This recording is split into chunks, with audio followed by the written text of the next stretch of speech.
Saya tunjukkan pada Anda, bahkan dari mulai bangun itu sudah diajari cara bangunnya. Yang kalau dilakukan dapat pahala. Sunnah. Sunnah itu jangan dilihat aktivitasnya saja. Ikut Nabi, dapat pahala. Baca doa, dapat pahala. Tapi kalau kita niatkan doa itu untuk menaati Allah dan Rasulnya, itu saat pulang, surganya sesurga dengan Nabi. Tidak cukup dengan amin. Tahu dulu. Dan dengan semua Nabi. Dengan semua Nabi. Itu ada di An-Nisa, Quran Surah 4 ayat 69. Wa may yuti'illaha war rasul fa ulaika ma'al ladzina an'ama Allahu 'alaihim minan nabiyyina was-siddiqina wasyuhada'i was-salihin. Wa hasuna ulaika rafiqa. Dzalikal fadlu minallahi wa kafa billahi. Makanya tiap hari kita minta 17 kali, teman-teman. Ihdinas siratal mustaqim, siratal ladzina an'amta 'alaihim ghairil maghdubi 'alaihim. Nah, siratal ladzina an'amta 'alaihim itu siapa? Tafsirnya di An-Nisa ayat 69. Wa may yuti'illaha war rasul fa ulaika ma'al ladzina an'ama Allahu 'alaihim. Kita minta, ya Allah, siratal ladzina an'amta 'alaihim, kata Allah, ma'al ladzina an'ama Allahu 'alaihim. Siapa mereka? Minan nabiyyina was-siddiqina wasyuhada'i was-salihin. Ada orang yang di surga ditempatkan oleh Allah sesurga dengan semua nabi yang pernah bertugas di bumi. Masya Allah, ketemu lagi di surga. Antum di mana? Oh, depan saya Kiai Fulan, belakang saya Ustadz Fulan. Kalau antum di mana? Saya biasa aja. Masya Allah. Ya, depan saya Nabi Ibrahim, belakang saya Nabi Musa, samping kiri saya Masya Allah Nabi yang katanya paling ganteng semoga bumi, Nabi Yusuf. Samping kanan saya Masya Allah Nabi Muhammad SAW. Dengan semua Nabi. Siapa mereka ini? Mereka yang mendedikasikan semua hidupnya untuk menaati Allah dan Rasulnya. Dari bangun tidur terus dari keluar itu. Ya, contoh tadi saya janjikan, Abu Daud misalnya, nomor hadis 1367. Ya. Dari Ibnu Abbas radhiyallahu ta'ala anhuma, beliau satu saat ingin menginap di kediaman bibinya Sayyidah Maimunah radhiyallahu ta'ala anha, dan ingin tahu kebiasaan Nabi bangun di malam hari itu bagaimana. Kapan waktunya, konversi jadi jam berapa kebiasaan Nabi bangun. Bagaimana cara bangunnya? Nanti yang berangkat insya Allah umrah saya tunjukkan, ini lokasinya gitu. Ya. Itu diceritakan oleh beliau. Qala kama qala Ibnu Abbas radhiyallahu ta'ala anhuma, kana an-nabiyyu sallallahu alaihi wasallam, adalah kebiasaan Nabi sallallahu alaihi wasallam, idza istaiqadha min naumihi, kalau bangun dari tidurnya, fajalasa, duduk terlebih dahulu. Bangun tidur, terus duduk. Masa bangun tidur langsung mandi, ya selempongan kan? Naik delman istimewa, ku duduk di depan, duduk di muka, kudanya nggak bisa jalan. Hadisnya, oke, anak-anak TK diajarinya yang betul. Bangun tidur, terus duduk. Ya, duduk dulu. Ya, itu kan hadisnya begitu. Duduk dulu. Kemudian famasaha biyadihi min athari naumi. Lalu beliau menghilangkan bekas kantuknya dulu dengan bagian tangan yang bersih. Makanya ada hadis lain kalau bangun tidur kan cuci tangan kan? Ya, itu kalau tahu bagian tangannya kotor atau menyadari bahwa tangan itu berkelana saat tidur. Ya, yang bahkan di tempat yang tidak Anda tahu. Makanya kalau Anda ingin bersihkan, cari bagian yang bersih. Wa masaha biyadihi min athari naumi, menghilangkan bekas ngantuk. Jadi jangan baca doa dulu. Bacalah doa itu dalam keadaan sadar, jangan baca dalam keadaan ngantuk. Nah, problem yang terjadi, memang bangunnya jam 3. Alhamdulillah. Ya, nah. Begitu sadar 4:30. Ada yang begitu? Ada banyak wajahnya tuh. Ya, antum pasang alarm 3 kali kan? Iya kan? Mau bangun 3:30 tuh kan alarm jam 2:30, jam 3, dengan 3:04 kan? Alarm pertama untuk matikan, alarm kedua kan? Alarm kedua untuk siap-siap kan? Itu. Nah, di hadis sudah diajarin kalau bangun, ngantuknya hilangin dulu. Kalau nyambung ke sebelumnya tuh luar biasa. Atur waktu, jangan terlalu lama untuk istirahat itu, jangan begadang, kecuali ada perlunya. Betul, itu narasi hadis. Begadang jangan, begadang boleh, kalau ada. Kapan Nabi begadang? Kalau ada perlunya. Ya, diskusi dengan istri, membahas sekilas tentang kehidupan rumah tangga.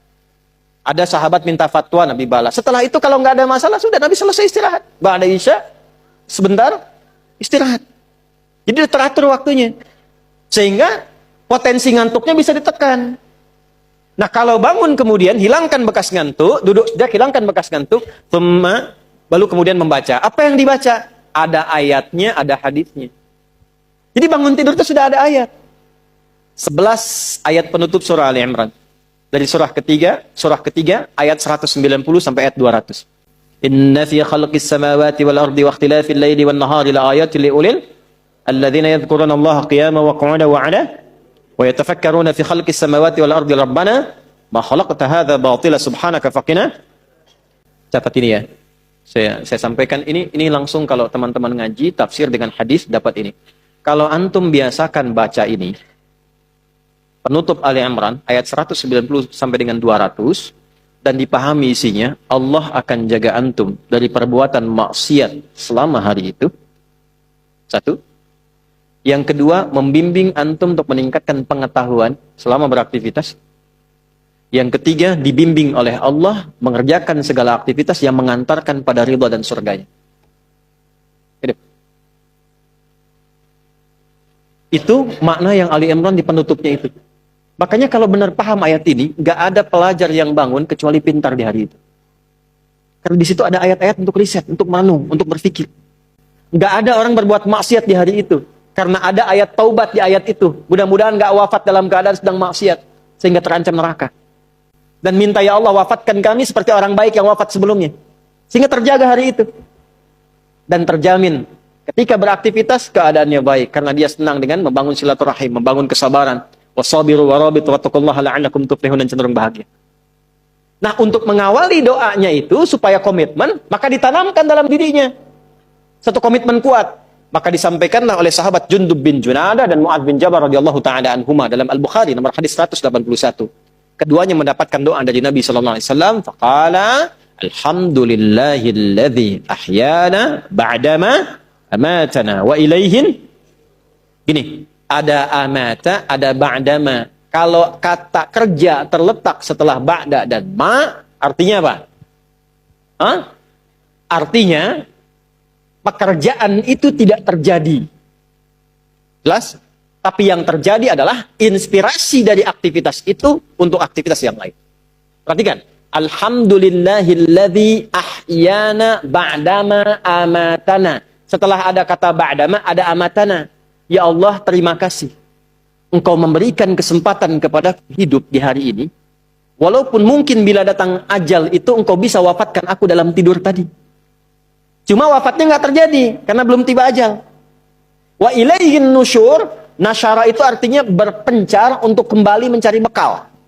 Jadi kalau kita dari kampung datang ke kota nyari bekal buat pulang, itu penyebarannya disebut nasyara. Pulangnya disebut ada. Sifatnya id, waktunya mi'ad, tempatnya ma'ad. Tempat kita pulang disebut ma'ad. Innalladzi farada 'alaikal Qur'ana laradduka ila ma'ad. Waktu pulangnya mi'ad. Innallaha la yukhliful mi'ad. Baik. Nah, kita bangun tidur berjanji sama Allah, sifatnya nusyur. Wa ilaihin, ya Allah, terima kasih. Engkau berikan kesempatan aku di hari ini menjalani kehidupan. Walaupun mungkin dalam tidur tadi, engkau bisa wafatkan kalau tiba ajalku. Tapi aku diberi kesempatan hidup saat ini sampai dengan ajalku. Maka aku berjanji, ya Allah, sekarang aku akan mencari bekal supaya persiapan untuk pulang menghadapmu. Itulah wa ilaihin nusyur maknanya.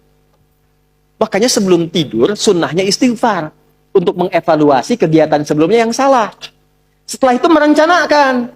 Kalau hari ini tadi nggak jamaah, besok saya ingin jamaah. Kalau hari ini saya belum infak, besok ingin infak. Direncanakan malamnya. Fa idza faraghta wa ila rabbika. Tapi nggak tahu besok hidup atau enggak. Kita tawakal sama Allah. Yang penting sudah istighfar, sudah punya rencana. Istighfar yang dilakukan sebelum tidur membuat kita nikmat. Dan tawakal pada Allah sekalipun wafat. Ternyata Allah bangunkan lagi, kita katakan alhamdulillahilladzi ahyana ba'dama amatana. Terima kasih ya Allah yang telah menahan rohku saat tidur tadi, tidak mewafatkanku sebelum datang ajalku. Aku berjanji hari ini aku akan menyempurnakan amalku demi mencari bekal pulang.